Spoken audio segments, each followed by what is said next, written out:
Assalamualaikum warahmatullahi wabarakatuh. Nama saya Ilham Rahmandito dari mata kuliah Rekayasa Perangkat Lunak Sistem Informasi kelas R02. Di sini saya akan menjawab soal ujian tengah semester saya. Yang pertama adalah jelaskan tahap di dalam SDLC. Tahapan di dalam SDLC adalah ada perancang sistem atau sistem planning. Itu lebih menekan pada aspek studi kelayakan pengembangan sistem. Aktivitas-aktivitas yang ada meliputi pembentukan dan konsolidasi tim pengembang. Kedua, ada mendefinisikan tujuan dan ruang lingkup pengembangan. Yang ketiga, ada mengidentifikasi apakah masalah-masalah yang ada bisa diselesaikan melalui pengembangan sistem. Yang keempat, menentukan dan evaluasi strategi yang akan digunakan di dalam pengembangan sistem. Yang kelima adalah penentuan prioritas teknologi dan pemilihan aplikasi. Kemudian ada yang tahapan analisis selanjutnya adalah analisis sistem. Analisis sistem adalah tahap di mana dilakukan beberapa aktivitas berikut: melakukan studi literatur untuk menemukan suatu kasus yang bisa ditangani oleh sistem. Yang ketiga ada brainstorming di dalam tim pengembangan mengenai kasus mana yang paling tepat dimodelkan dengan sistem. Selanjutnya mengklasifikasi masalah, peluang, dan solusi yang mungkin diterapkan untuk kasus tersebut. Selanjutnya analisa kebutuhan pada sistem dan membuat batasan sistem. Selanjutnya ada mendefinisikan kebutuhan sistem.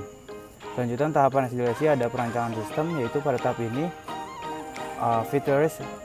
fitur dan operasi-operasi pada sistem dideskripsikan secara detail. Aktivitas-aktivitas yang dilakukan adalah menganalisa interaksi objek dan fungsi pada sistem, kemudian menganalisa data dan membuat skema database. Kemudian ada merancang user interface. Selanjutnya ada tahapan SDLC yang keempat, yaitu implementasi sistem. Tahap berikutnya adalah implementasi, yaitu mengimplementasikan rancangan dari tahap-tahap sebelumnya dan melakukan uji coba. Dalam implementasi dilakukan aktivitas-aktivitas sebagai berikut, yaitu pembuatan database sesuai skema rancangan. Selanjutnya ada pembuatan aplikasi berdasarkan desain sistem. Kemudian ada pengujian dan perbaikan sistem atau debugging. Kemudian ada tahapan SDLC yang kelima, yaitu pemeliharaan sistem. Dilakukan oleh admin yang ditunjukkan untuk menjaga sistem tetap mampu beroperasi secara benar melalui kemampuan sistem dalam mengadaptasi diri sesuai dengan kebutuhan.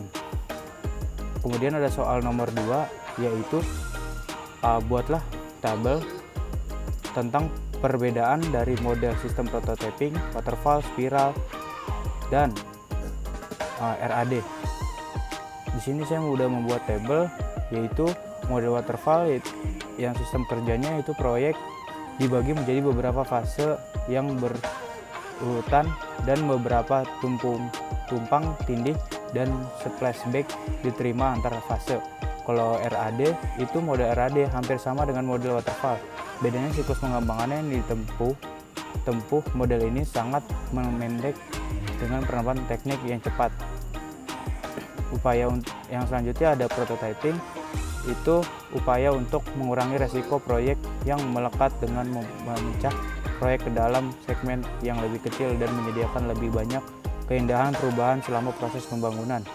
Yaitu ada spiral, yaitu menentukan tujuan alternatif dan kendala diri, iterasi, mengevaluasi, dan dari alternatif mengidentifikasi dan mengatasi resiko pengembangan dan memverifikasi kiriman dari iterasi, merencanakan iterasi berikutnya.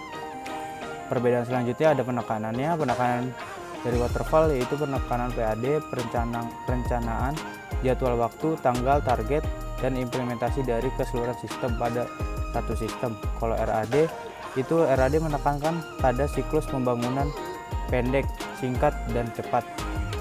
Kalau prototyping penekanan pada pengurangan waktu dan biaya dan peningkatan ketertiban pengguna. Kalau selanjutnya spiral dan penekanan itu penilaiannya resiko dan meminimalkan resiko proyek. Selanjutnya ada perbedaan dari konsepnya. Kalau waterfall kontrol ketat dijaga selama umur proyek melalui dokumentasi tertulis yang luas, review formal, dan persetujuan oleh pengguna, dan manajemen informasi teknologi yang terjadi pada akhir fase yang belum memulai tahap berikutnya.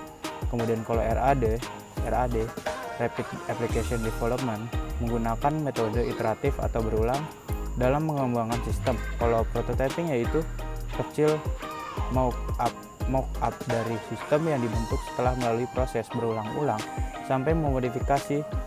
Prototyping berkembang untuk memenuhi kebutuhan pengguna. Selanjutnya kalau spiral itu perbedaannya memulai step siklus dengan identifikasi pemangku kepentingan dan kondisi menang mereka, dan mengakhiri setiap siklus dengan review dan komitmen. Selanjutnya pada perbedaan yang terakhir yaitu pendekatannya dari waterfall itu menerapkan pendekatan tradisional. Kalau RAD proses pendekatannya ada proses pembangunan perangkat lunak yang tergolong dalam teknik inkremental atau bertingkat. Kalau pendekatan dari prototyping itu pendekatan untuk menangani bagian-bagian yang dipilih dari metodologi pengembangan yang lebih besar yang lebih tradisional. Kemudian ada spiral, pendekatan dari penggabungan keuntungan dari konsep top down dan bottom up. Selanjutnya nomor 3 adalah buatlah contoh aplikasi di sekitarmu, boleh dari tempat kamu bekerja atau contoh dari aplikasi lain di mana kamu berinteraksi dengan aplikasi tersebut. Model pengembangan apa yang dipakai dan jelaskan tiap langkah atau step yang digunakan kesulitan. Kemudian kesulitan apa yang kamu rasakan sebagai pengguna aplikasi tersebut. Di sini saya menggunakan aplikasi TOEFL dengan menggunakan model waterfall. Langkah-langkah yang digunakan itu adalah analisis kebutuhan sistem, yaitu menganalisis dan memahami informasi yang harus dimiliki sistem sehingga aplikasi dapat memperoleh hasil yang diinginkan. Kemudian memasukkan data agar dapat diproses oleh sistem. Kemudian ada proses desain sistem, yaitu proses desain sistem sebagai gambar dasar bentuk sistem. Dalam melakukan desainnya sistem ada yang dibuat yaitu desain proses kerja, desain basis data, dan desain tampil sistem. Kemudian ada 8 prosesnya, diantaranya ada mengolah data pengguna, mengolah soal yang dibutuhkan, mengelola kotak pesan, dan lain-lain. Kemudian di sini ada langkah selanjutnya yaitu implementasi. Itu langkah pertama dalam proses implementasi adalah mencari pengguna yang bersedia untuk menggunakan aplikasi. Kemudian ada pengujian aplikasi, yaitu pengujian ini untuk menguji aplikasi serta memastikan aplikasi dapat berjalan seperti tujuan dan fungsi dapat digunakan. Kemudian yang terakhir ada langkah terakhir adalah penerapan program dan pemeliharaan. Penerapan ini untuk memelihara sebuah sistem agar dapat berjalan dengan benar. Pemeliharaan ini dilakukan dengan cara maintenance. Untuk tingkat kesulitannya aplikasi ini, saya merasa tidak ada kesulitan dalam penggunaan aplikasi tersebut sejauh ini. Hanya saja interface dan tampilannya kurang friendly.